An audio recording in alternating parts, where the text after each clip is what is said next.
ازيكم يا شباب وكل سنة وانتم طيبين. النهاردة يا جماعة هنتكلم عن اسهل طريقة وافضل طريقة واحدث طريقة وبتنزل كل سنة يا جماعة وبننتظرها. يعني ناس كتير بتنتظر الفرصة ديت عشان تقدر تقدم عليها، وهي منحة برناوي يا جماعة للطلاب العرب في 2024. اللي هتديك راتب شهري وتأشيرة وإقامة ودراسة هناك في قلب البلد مجانا، والتقديم مفتوح دلوقتي يا جماعة لغاية 15 فبراير 2024. وقلنا يا جماعة هي منحة سلطنة برناوي اللي بينتظرها معظم الطلاب العرب، وهي فرصة سهلة لأي حد حابب يروح البلد دي، تعتبر من أغلى بلد في العالم.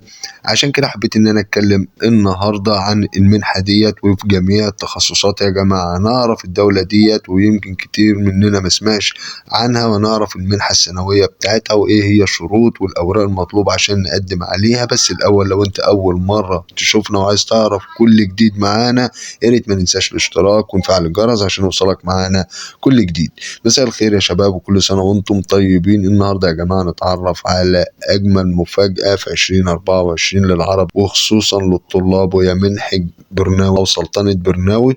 وسلطنة برناوي يا جماعة هي دولة إسلامية بتقع في آسيا وكل حدودها مع ماليزيا، وتعتبر من أغنى دول العالم وعاصمتها دار السلام. كل سنة يا جماعة الدولة دي بتعمل منحة للطلاب العرب للحصول طبعا على الدراسات العليا والماجستير بعد التخرج من جامعتها. وجميع الدول العربية متاح إنها تقدم طبعا على المنحة ديت. يعني لو أنت معاك دبلوم، معاك بكالوريوس أو ماجستير، تقدر تقدم عليها والتقديم مجانا وبدون أي رسوم.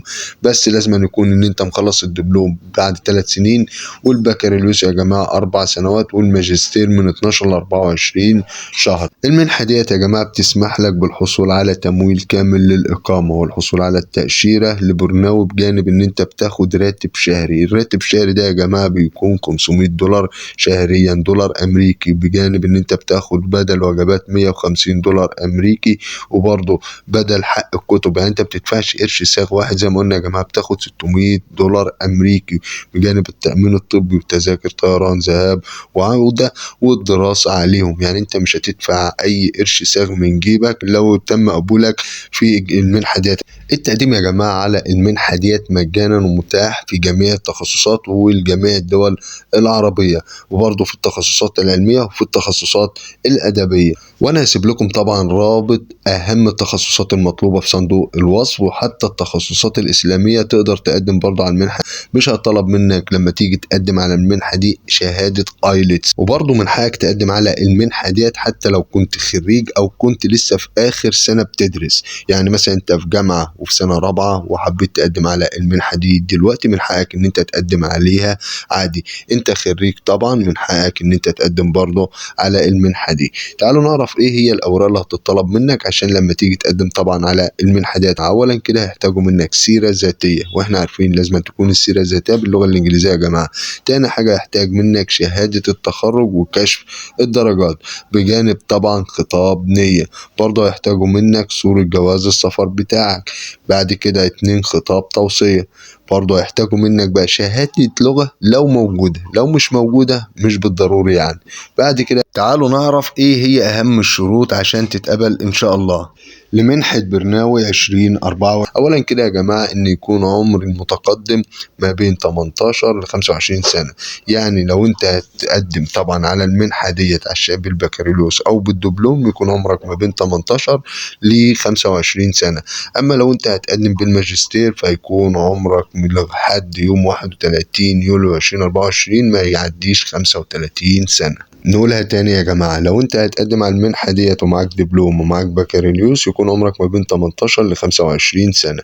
اما لو انت هتقدم ومعاك ماجستير او هتقدم بدرجة الماجستير، عمرك ما يكونش عدى 35 سنة ليوم 31 يوليو 2024. اخر موعد طبعا للتقديم على المنحة ديت هو 15 فبراير 2024، والتقديم مفتوح دلوقتي. يعني لو انت الورق دوت مجهزه معاك او ما جهزتوش تبدأ تجري فيه وتجهزه تحجزوا.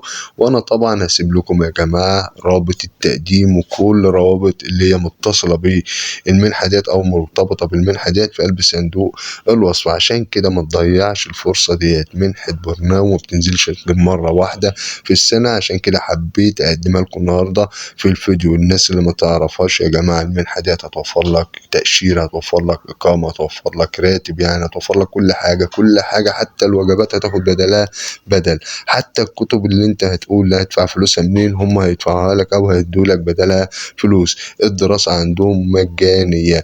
برناوي يا جماعة أغنى دولة في العالم وهي دولة مسلمة. اللي ما يعرفش برناوي، هي دولة مسلمة حدودها كلها مع ماليزيا، بتقع في آسيا. عشان كده حبيت أتكلم عن المنحة ديت بالتفصيل، وهسيب لكم كافة التخصصات والروابط اللي هي متصلة بالمنحة ديت في قلب صندوق الوصف. بالتوفيق للجميع بإذن الله. ولو في أي استفسار يا ريت الناس تسيبونا في قلب التعليقات، وأنا في أقرب فرصة هرد عليكم.